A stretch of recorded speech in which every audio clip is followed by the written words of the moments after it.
ప్రతి ఏడాది భారతదేశం వ్యాప్తంగా 20 లక్షలకు పైగా విద్యార్థులు తెల్లవారుజామునే లేస్తారు.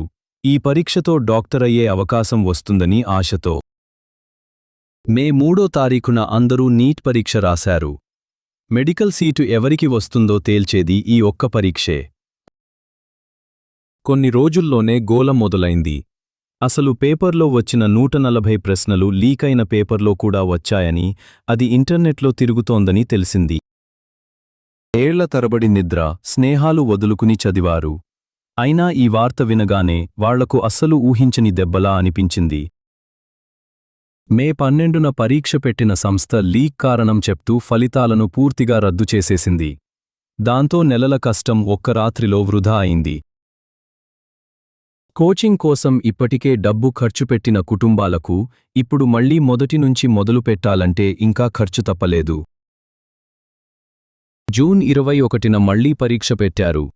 లీక్ జరిగి కొన్ని వారాలైన తర్వాత ఈసారి దేశమంతా గట్టి భద్రత మధ్య పరీక్ష జరిగింది. జూన్ మధ్యలో ఒక యువత గ్రూప్ ముందుకొచ్చింది. పేరు కాక్రోచ్ జనతా పార్టీ. దీన్ని అభిజిత్ దీప్కే మొదలుపెట్టారు. సౌరవ్ దాస్, విజేత దహియా, ఆశుతోష్ ర్యాంకా వీళ్లంతా ముందుండి విద్యార్థులను కూడగట్టారు. జూన్ 28న సోనం వాంగ్చుక్ కూడా వీళ్లతో చేతులు కలిపారు. జంతర్ మంతర్ దగ్గర విద్యార్థుల కోసం ఆయన నిరాహార దీక్ష మొదలుపెట్టారు. తల్లిదండ్రులు, విద్యార్థులు వారం వారం అక్కడికి వస్తూనే ఉన్నారు. తమకు నమ్మకంగా ఉండే పరీక్ష వ్యవస్థ కావాలని వాళ్ల కోరిక. జూలై చివర్లో పార్లమెంట్ వైపు చలో సంసద్ పేరుతో యాత్ర జరిగింది. ఇది వేడెక్కిపోవడంతో పోలీసులు గుంపుమీద బాష్పవాయువు, లాఠీలు వాడారు. ఈ యాత్రలో దెబ్బలు తగలడం ఒకటే నష్టం కాదు. లీక్ బయటపడినప్పటినుంచి పరీక్ష ఒత్తిడి వల్ల కనీసం 12 మంది యువకులు ప్రాణాలు కోల్పోయారని వార్తల్లో వచ్చింది. జూలై 24న 26 రోజులు తిండి లేకుండా ఉండి తర్వాత ప్రభుత్వం భద్రత గురించి పూర్తిగా చూస్తామని మాట ఇవ్వడంతో వాంగ్చుక్ తన నిరాహార దీక్ష ఆపేశారు.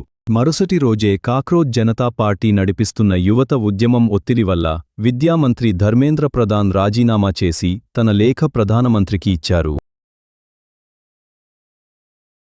చాలామంది ఇది భారత యువత సాధించిన ఒక పెద్ద గెలుపు అని అన్నారు. రాబోయే ఎన్నికలకు ముందు ప్రధానమంత్రి మరియు బీజేపీ వెలుగు కొంచెం మసకబారినట్లు అనిపించింది. కాని వారి స్థానానికి మాత్రం నేరుగా ఢోకా కలగలేదు. నేషనల్ టెస్టింగ్ ఏజెన్సీలో మార్పులు కావాలని కోరుతూ వేసిన పిటిషన్లను సుప్రీంకోర్టు ఇప్పుడు చూస్తోంది. రేపటి నుండి లీక్లు జరగకుండా ఉండేందుకు నీట్ పరీక్షను 2027 నాటికి కంప్యూటర్లో పెట్టామని అధికారులు చెప్పారు. ఇదంతా చూసిన విద్యార్థుల ఆశ చిన్నదే. వాళ్లకు తెలిసింది చూసే పరీక్ష కావాలి, వాళ్లకు ఎవరు తెలుసు అన్నది కాదు.